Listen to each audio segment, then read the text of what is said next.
Donc, la question qui se pose est la suivante. Il y a quelque chose que personne ne sait et dont aucun média ne parle. Et c'est un scandale, notamment parce que le service public, notamment, sans faire de l'idéologie, sans décider quelle proposition devrait être la meilleure, devrait au moins informer les Français sur ce qui se passe. La sécurité sociale, aujourd'hui, a fait cette année 12 milliards d'euros de bénéfices. Il y a 12 milliards d'euros d'excédents budgétaires de par la sécurité sociale. Comme vous le savez, il y a des mouvements de grève hallucinants qui sont en cours dans les hôpitaux, et non seulement dans les urgences, mais qui sont en train de s'étendre à tous les autres services, parce que les personnels sont à l'os. Ils sont épuisés et sont dans des circonstances qui leur empêchent de soigner nos concitoyens tout simplement normalement. Alors évidemment, c'est pas quelque chose qui touche à nos élites dirigeantes.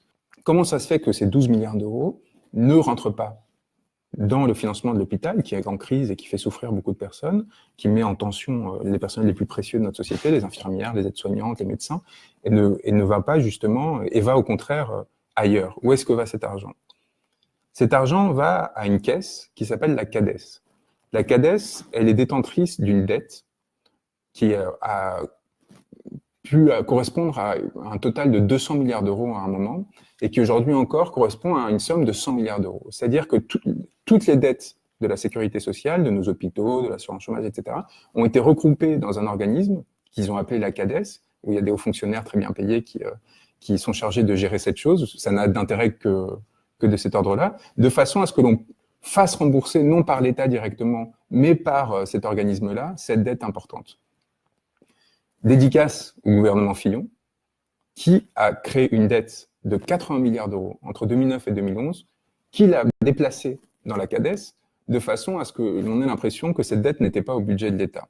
Et donc on a décidé de reporter tous les excédents de notre système, qui en fait fonctionne, contrairement à ce qu'on pense, mais produit des excédents largement, non pas dans l'investissement dans les hôpitaux, non pas dans le fait de payer nos infirmières, nos médecins, etc., dans le fait d'acheter de nouveaux équipements, dans le fait de soigner des personnes qui aujourd'hui sont en difficulté, qui meurent sur des brancards, qui sont complètement laissées pour compte, de financer la recherche médicale qui nous permettrait de comprendre pourquoi est-ce qu'il y a encore des maladies qui existent, voire se déploient dans ce pays, mais au remboursement de cette dette.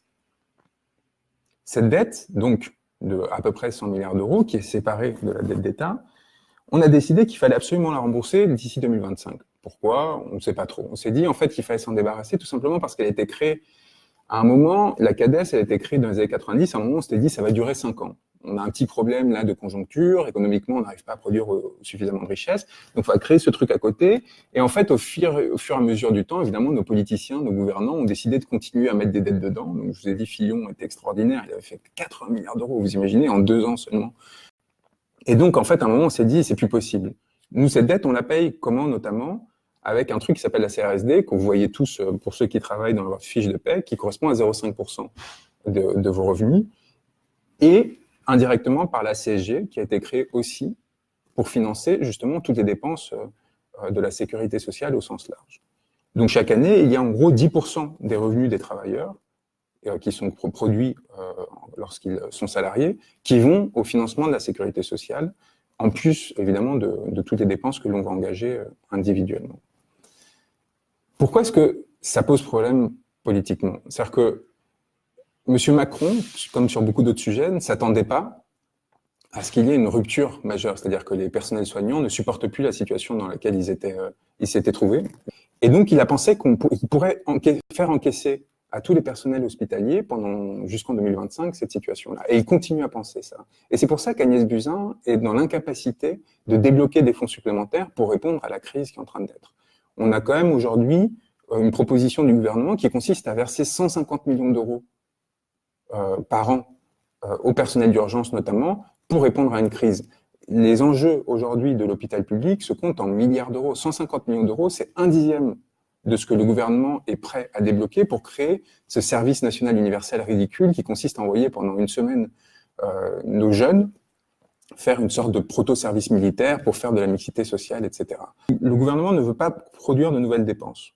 Donc, il ne veut pas débloquer budgétairement plus que cette centaine de millions d'euros, et tant pis si des gens meurent dans les brancards. Pourquoi est-ce qu'ils ne veulent pas faire ça? Parce qu'ils ont peur que si on augmente budgétairement la situation, eh bien évidemment, les dépenses, ça produise quoi? Des déséquilibres qui à terme fassent qu'on se retrouve avec une dette de type celle qu'on a aujourd'hui de 100 milliards d'euros. Ok, très bien, pourquoi pas. Mais pourquoi est-ce que le gouvernement n'envisage pas deux autres options? La première, c'est tout simplement ce qu'en bon banquier d'affaires, M. Macron maîtrise parfaitement, c'est ce qu'on appelle le haircut. Le haircut, c'est quoi? C'est proposer aux personnes qui vous ont prêté de l'argent, c'est de leur dire tout simplement, écoutez, on va vous rembourser seulement une partie de ce que vous nous avez prêté, voire rien. Et tant pis pour vous. Pourquoi? Parce qu'on a décidé qu'en fait, cette dette était pas légitime et ainsi de suite. Aujourd'hui, on doit encore 100 milliards d'euros. Comme je vous l'ai dit, Fillon, entre 2009, le gouvernement Fillon, entre 2009 et 2011, crée 80 milliards d'euros de dette. Pourquoi est-ce qu'il fait ça? Qu'est-ce qui s'est passé en 2008?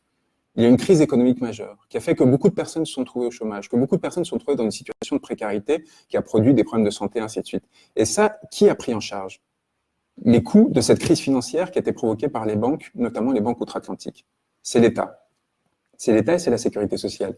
Nous, collectivement, nous avons supporté le coût d'une crise qui était financière.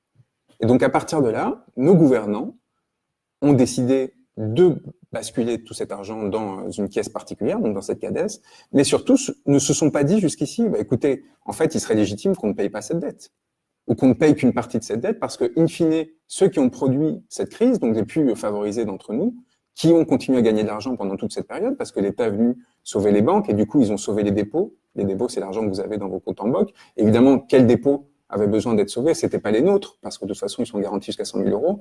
C'est ceux des personnes qui en avaient plus, donc plus de 100 000 euros, donc c'est-à-dire les classes moyennes hautes jusqu'aux classes très, très, très favorisées.